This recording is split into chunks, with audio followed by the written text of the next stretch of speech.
Hoy, Pemex tiende al declive productivo por su baja productividad y escasa reinversión de utilidades, lo cual, desde hace años, nos ha hecho desaprovechar la oportunidad de usar el petróleo como palanca del desarrollo económico en nuestro país.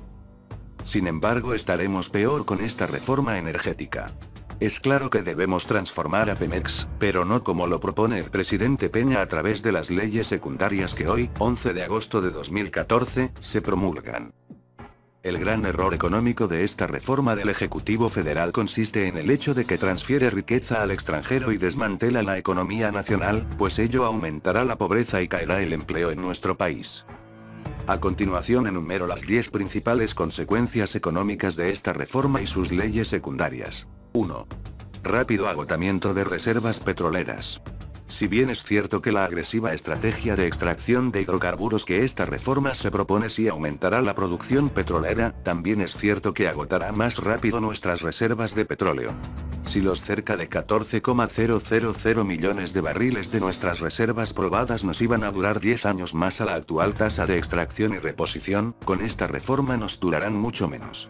Lo anterior, combinado con nuestro actual subdesarrollo tecnológico en energías renovables, nos hará perder rápidamente nuestra soberanía energética. 2. Se pierde la oportunidad de empujar la productividad de nuestra economía. Siendo estratégicos, ese petróleo debería servirnos para nuestro desarrollo, para aumentar la competitividad de nuestra industria nacional por medio del abastecimiento barato de insumos derivados de hidrocarburos al resto de la industria mexicana. 3. Aumenta la carga fiscal a Pemex.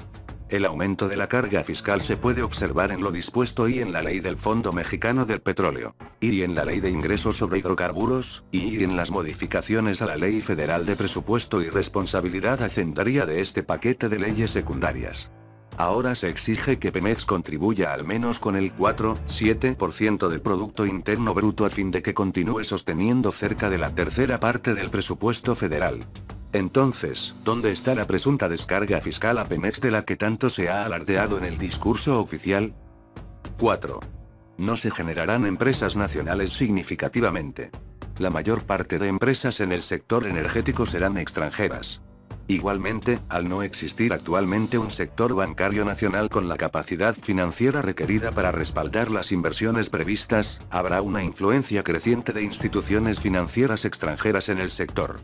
Hoy tenemos serios problemas de integración de nuestra industria. Las propias secretarías de Hacienda y Crédito Público y de Economía han sido hasta ahora incapaces de articular una estrategia económica de largo alcance a la altura de las necesidades del país. El país sigue sin rumbo económico, sin una definición clara y ordenada de metas. Carecemos de una agenda de desarrollo y aún así este gobierno federal se aventura a dejar en manos de empresas multinacionales nuestras reservas petroleras. ¿Le parece poco el bajo dinamismo actual de la economía mexicana como para debilitarla aún más con la sistemática fuga de activos del país que generará esta reforma energética? 5. No aumentarán significativamente el nivel de actividad económica y de generación de empleos. La renta petrolera representa el 6,8% PIB, por lo que aún aumentando la producción como lo proyecta el gobierno federal, esto no incidirá significativamente en la tasa de crecimiento del PIB. 6.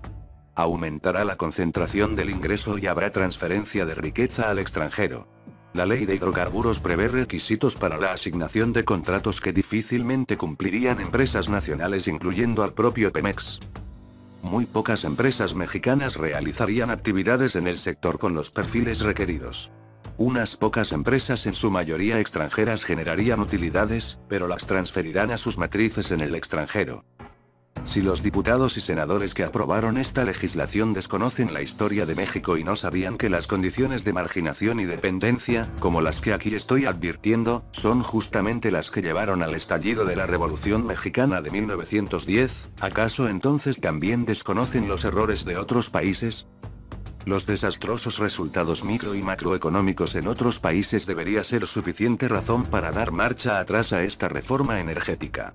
Las consecuencias en todos los países donde se han implementado reformas como esta son aumento de la pobreza, pérdida de control gubernamental, desmantelamiento de la industria nacional, fuga de capitales, destrucción del patrimonio nacional incluyendo el medio ambiente, intervención extranjera, entre otras consecuencias. Véanse los casos de Nigeria, Kazajstán, Ceilán, Egipto, Irán, Libia, India, Pakistán, Chad, Camerún, entre otros. 7. El gasto público continuará destinándose mayoritariamente a gasto corriente. Aun cuando partes de esta legislación prevén destinar ingresos petroleros a fondos de inversión, estos fondos ocupan un bajo porcentaje de estos ingresos comparado con el porcentaje destinado a gasto corriente. Por lo anterior, el impacto de las inversiones seguirá siendo bajo. 8. No se generará ahorro de largo plazo por ingresos petroleros y muy probable aumentará la deuda pública. Ello va en detrimento de nuestros hijos. Véanse las condiciones prácticamente imposibles de alcanzar en las que podría generarse ahorro de largo plazo de los ingresos petroleros previstas en la Ley del Fondo Mexicano del Petróleo, así como las modificaciones a la Ley Federal de Presupuesto y Responsabilidad Hacendaria.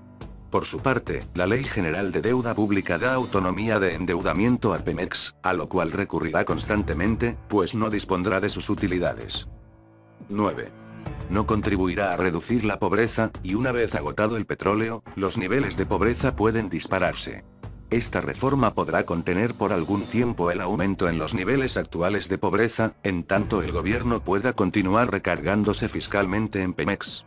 Sin embargo, a medida que la producción de Pemex decline y las multinacionales hagan efectivas las benévolas condiciones de sus contratos, el gobierno federal no dispondrá de más ingresos petroleros. Esa brecha presupuestal impedirá disponer de recursos para evitar que se disparen aún más los niveles de pobreza en el país. 10. Se desaprovecharán recursos para atacar los determinantes estructurales de la pobreza en México. Esta reforma, al igual que el resto de la política económica y social del país, carece de mecanismos que ataquen los determinantes estructurales de la pobreza. La legislación secundaria no tiene una conexión con inversiones en la reducción estructural de la pobreza. A lo anterior se suma el debilitamiento de la industria nacional proveedora de empleos, la incertidumbre de los precios de los energéticos para los sectores social y productivo, debido a que la fijación de precios quedará fuera del alcance regulatorio gubernamental, y de condiciones laborales precarias e inciertas para los trabajadores. La insostenibilidad financiera de los programas sociales será, entonces, el callejón sin salida en el que nos habrá metido esta región. Estas consecuencias interactuarán en conjunto formando un círculo vicioso de baja producción de Pemex, transferencia de riqueza al exterior, baja inversión pública, insuficiente creación de empleos y debilitamiento del mercado interno, con lo que la presión sobre Pemex vuelve a aumentar, sosteniéndose una alta carga fiscal a Pemex, que le impedirá, nuevamente, aumentar su producción. Este círculo vicioso se ilustra en la siguiente imagen. Si necesitamos reformar al sector energético en nuestro país, pero no así.